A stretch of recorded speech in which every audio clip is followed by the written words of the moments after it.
para esse almoço para lá de Classudo, eu recebo um convidado que, na verdade, eu tenho grande admiração por ele. É um craque quando o assunto é filosofia contemporânea. E ele é o grande filósofo contemporâneo. Eu tenho, como você sabe, paixão por isso, por esse tema, e ele está aqui para nos elucidar. Obrigado por ter vindo, Pondé. Você é o máximo, pode acreditar. Gosto muito de você, meu velho. Gosto muito de você. Te rever. Meu prazer. Obrigado, querido. Obrigado. Bom, Pondé, nós vamos falar o seguinte. Primeiro para conversar. Porque, olha, esse cara ele é, Luiz Felipe Pondé, ele é tudo e mais alguma coisa. Ele é insuportável, não é? Escritor, filósofo, tudo de bom. Bom, vamos falar sobre pensar primeiro? Vamos. Me parece que é uma atividade que muita gente tem preguiça de fazer, de pensar. É urgente a gente sobreviver num mundo contemporâneo, eu sei disso. Mas isso envolve desprezá-lo? O mundo contemporâneo? Não. Desprezá-lo, não. Acho que envolve não deixar que ele atrapalhe sua percepção da realidade. Quando eu digo ele, por exemplo, a gente vive num mundo em que todo mundo quer agradar, certo? Pois então, ainda mais depois dessa coisa virtual. Cada vez mais as pessoas querem agradar umas às outras. Fala disso. A vida aí. editada. Assim, essa ideia de que todo mundo quer agradar, a fonte que eu tenho dela é uma escritora portuguesa chamada Agostina Bessa Luiz, que é muito pouco conhecida no Brasil. Eu conheci ela, quer dizer, a obra dela quando eu estava em Portugal, ano 2000. Ela tem um texto chamado Contemplação Carinhosa da Angústia, muito lindo, o nome já mostra como é lindo, é um ensaio, em que ela fala, então, em 74. Ela está escrevendo isso em 1974. Hoje todo mundo quer agradar. Aí ela fala, o padre, o professor, o metafísico, né? E aí ela diz que a semelhança da afetação infantil, que é agradar os adultos porque se sente dependente deles, hoje os adultos querem agradar. Isso ela fala em 74, né? Então, assim, ela percebe, apesar que ela não usa essa linguagem, de que o mundo contemporâneo está marchando para a ideia de que você tem que ser uma empresa que se vende o tempo inteiro, como você fala das redes sociais, né?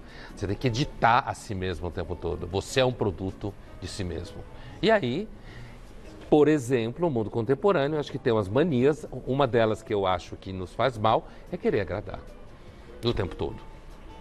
Mas existem outras, né? Na Sim. sua visão, qual é o pior hábito que nós temos hoje em dia?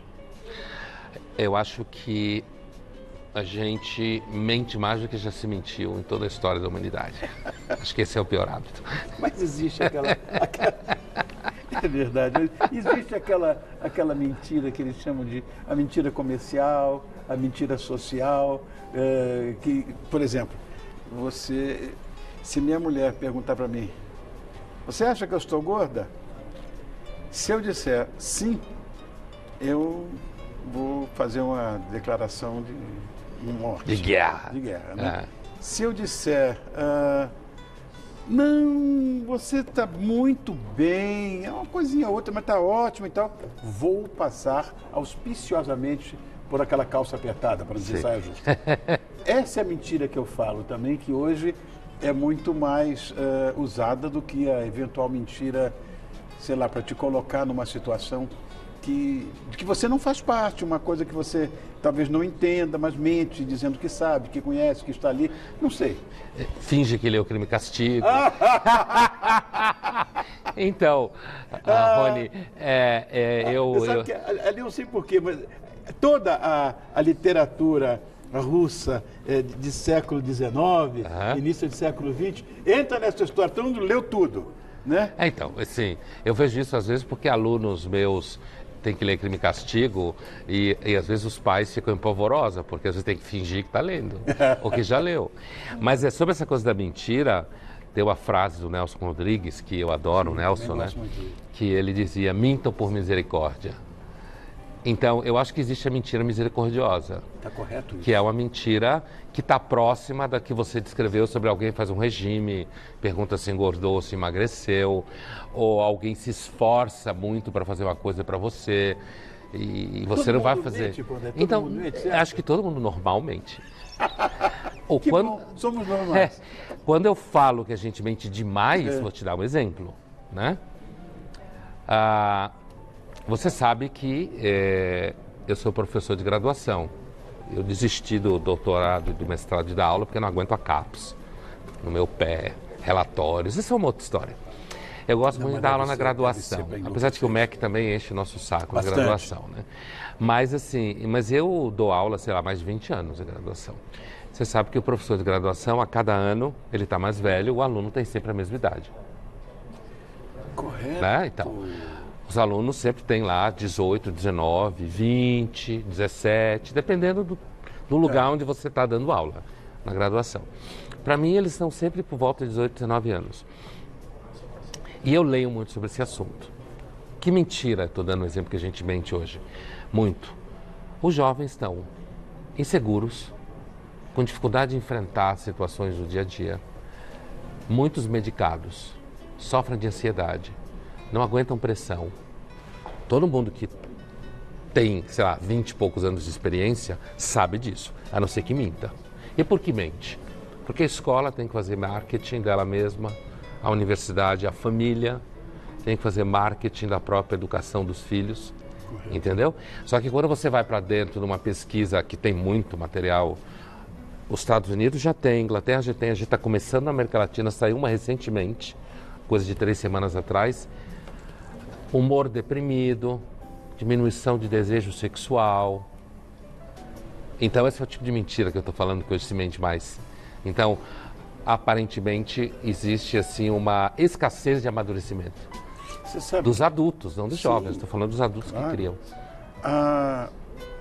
Nós estávamos falando inicialmente que as pessoas têm preguiça hoje de pensar. Eu acho que para muita gente também deve ter um sentimento de risco de sair da ignorância. Sim. Não sei se eu estou sabendo me expressar, mas eu acho que sair da ignorância também tem os seus riscos. De certa forma, as pessoas vão pensar e talvez sofrer mais ou ter mais consciência, eu não sei. Qual é a sua visão nesse aspecto? Nós estamos caminhando para uma absoluta ignorância. Eu, inclusive, me dedico a essa questão que você toca, que é uma questão clássica na filosofia, né? No livro, o último livro, Filosofia do Cotidiano. Vamos falar dele já. Então, por acaso eu me dedico a um capítulo a ele, que é a pergunta: o conhecimento deixa você mais infeliz? Né?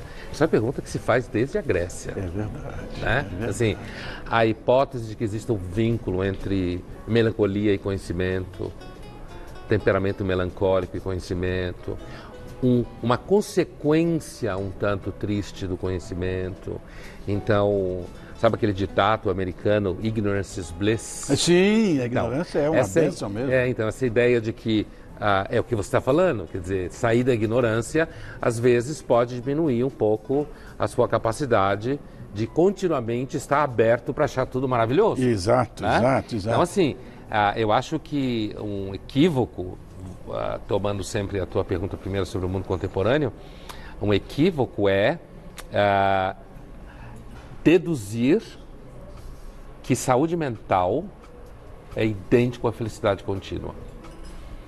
Eu acho que esse é o erro crasso clássico do mundo contemporâneo. Mas é absoluto. Sem dúvida alguma. Tudo tem que ser uma felicidade contínua, você tem que estar sempre desejando mais coisas, você tem que estar sempre achando tudo maravilhoso e legal, o mundo tem que ser uma espécie de raving contínua e achar que isso é saúde mental. Então, ninguém consegue responder definitivamente essa pergunta que você fez, porque ela é uma dessas. Existe um vínculo entre tristeza e conhecimento? Platão achava que não.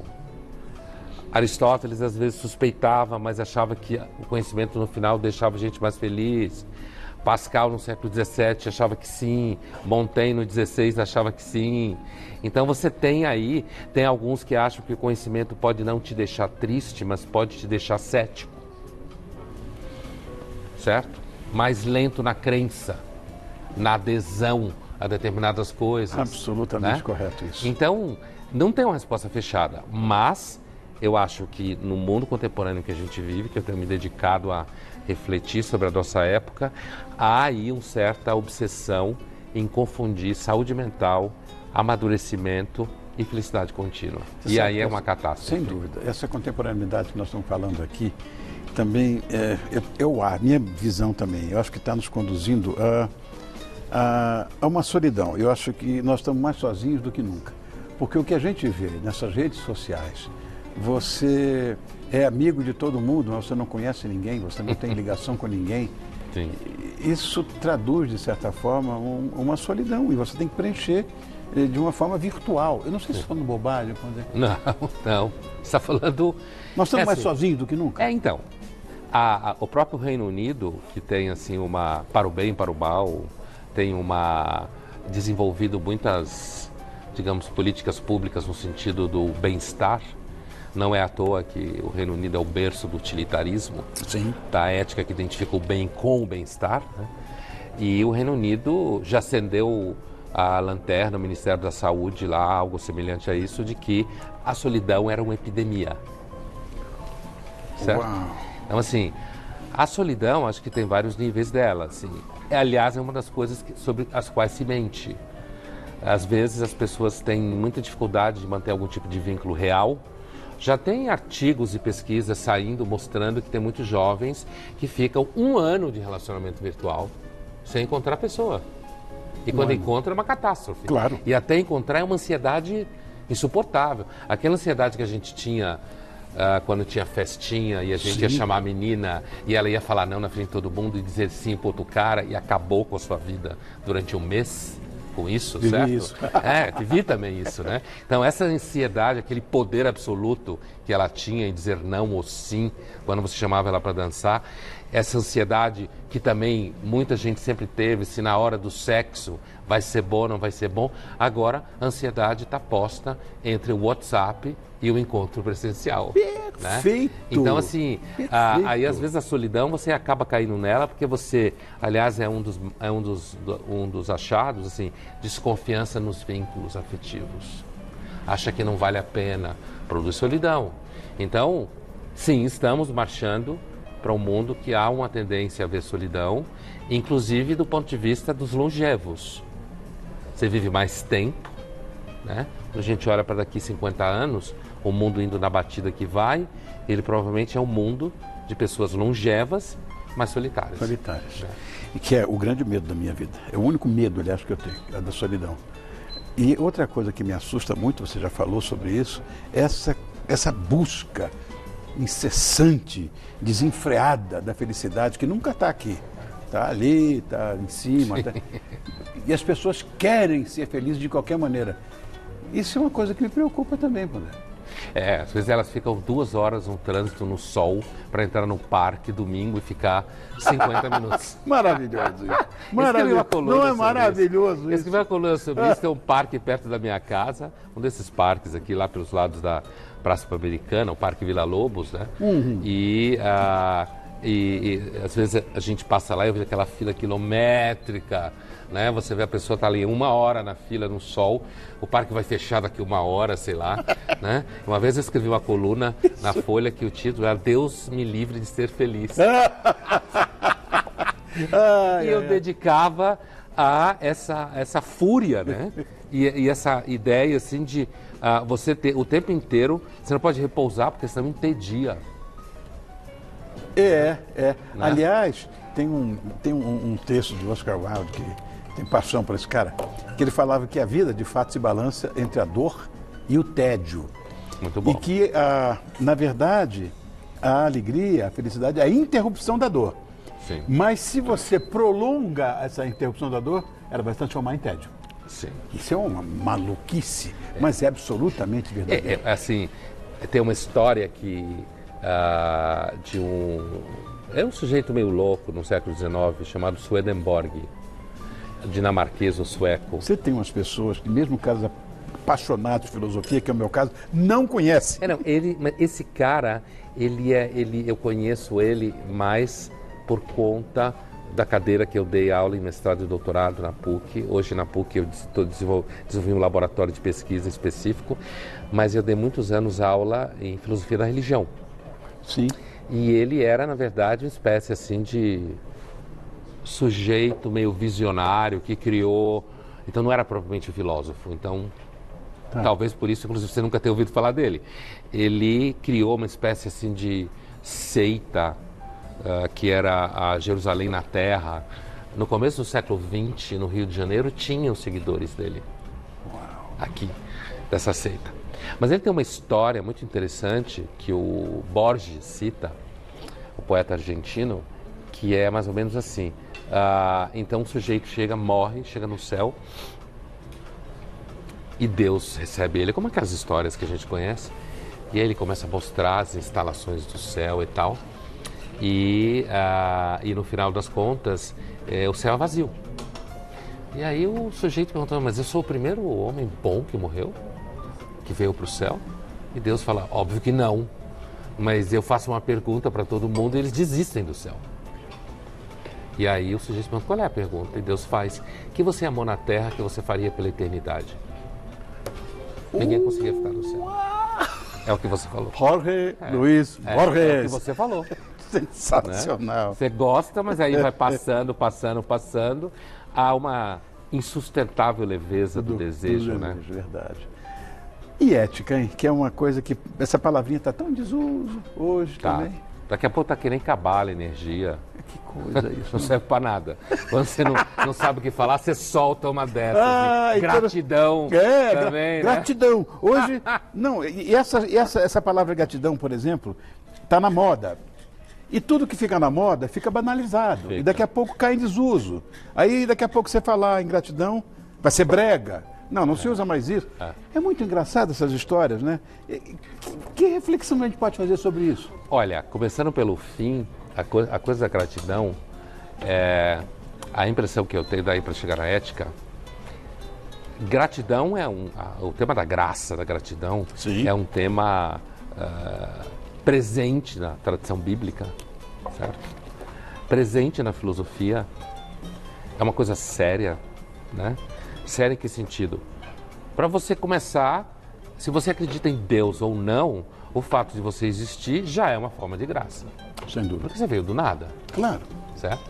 Então, com tudo que tem de sofrimento e felicidade, alegria, gozo, finitude, tudo isso, você só está aqui porque você veio ao ser, como se fala em filosofia, né? Ou você foi criado por Deus, como se fala na tradição judaico-cristã, que é a nossa.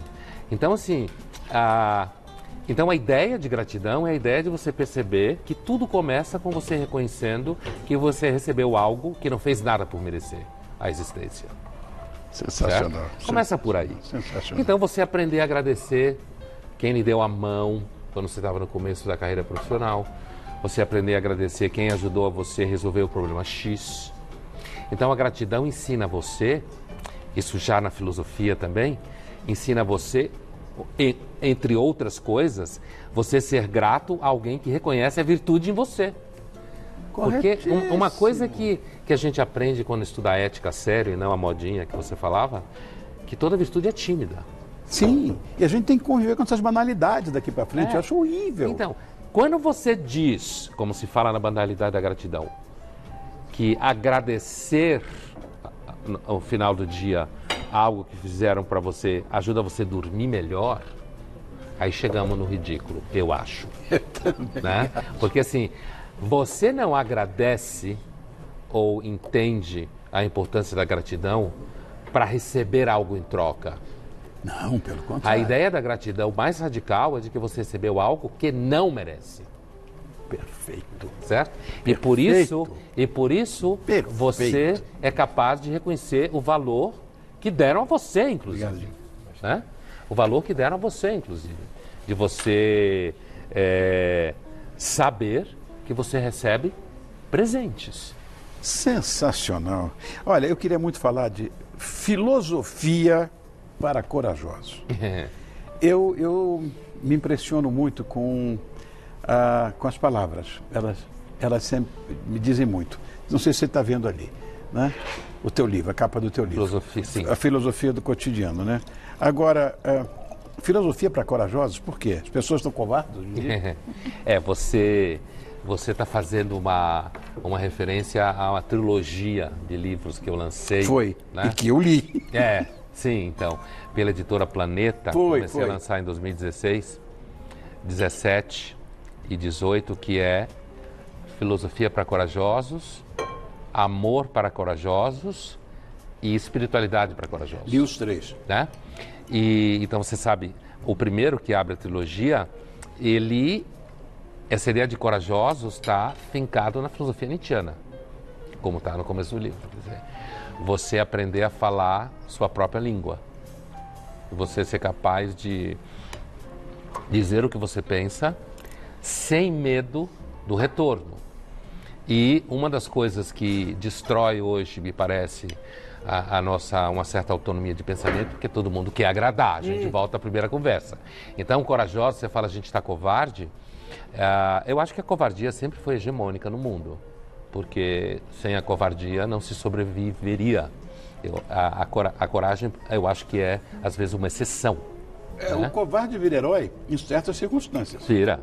Por exemplo, durante a ocupação alemã da França, muitos covardes depois ficaram posando de resistentes, né? Exatamente.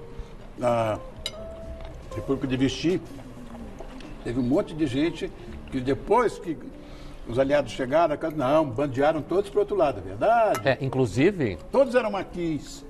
Isso aí, exatamente. Você domina completamente o vocabulário desse universo aí, mas todo mundo era maquis. Mas assim, inclusive aquelas mulheres que namoravam alemães, que às vezes inclusive casavam com alemães, né? E que acabavam se transformando numa intermediação para você conseguir óleo para cozinhar, porque não tinha conseguir açúcar para comer, graças ao fato de que ela transava com um capitão alemão e tal. Sim. Na hora que vem o final, as pessoas jogam merda nelas, raspam a cabeça, humilham em praça pública, chamam elas de colabô, como era a expressão, colabô. Então, acho que sim. Os vencedores da guerra, aqueles que conseguem entrar em Berlim, que eram capitaneados por aquele genocida chamado Joseph Stalin, que entraram lá, os soldados russos estupraram 26 mil mulheres só em Berlim. Mas eles eram os vencedores tudo. Isso é uma coisa que me incomoda, meu Deus do céu. Muitas vezes, ao longo da história, os soldados vão para a guerra, ou porque se eles não forem, matam eles em casa, como era o próprio caso da União Soviética na época. Exatamente. Fuzilamento dos soldados, quando voltavam da linha de frente, fugiam, eram fuzilados. Iam para a guerra porque não tinham o que fazer. Às vezes estavam sem trabalho. Iam para a guerra para ganhar dinheiro e saquear. Ia para a guerra para violentar as mulheres. Eram os motivos. Meu Deus do céu. Para poder saquear, violentar, e às vezes porque se não fosse matavam eles. O Tolstói, no Guerra e Paz, que analisa as batalhas napoleônicas na Rússia, ele fala que no campo de batalha a coragem é um acaso, uma exceção ou o ato de algum louco. Porque o que todo mundo quer numa batalha é sobreviver. Sensacional. Luiz Felipe Pondé, filósofo, autor de livros tantos e que tantos eu li. Muito obrigado por ter vindo. Essa conversa para mim foi absolutamente... é um prêmio. Já que nós falou que a vida é um prêmio, para mim esse foi o prêmio. O almoço está uma delícia. Também acho. Aliás, Diego, muito bom. Parabéns. Obrigado. Está muito legal.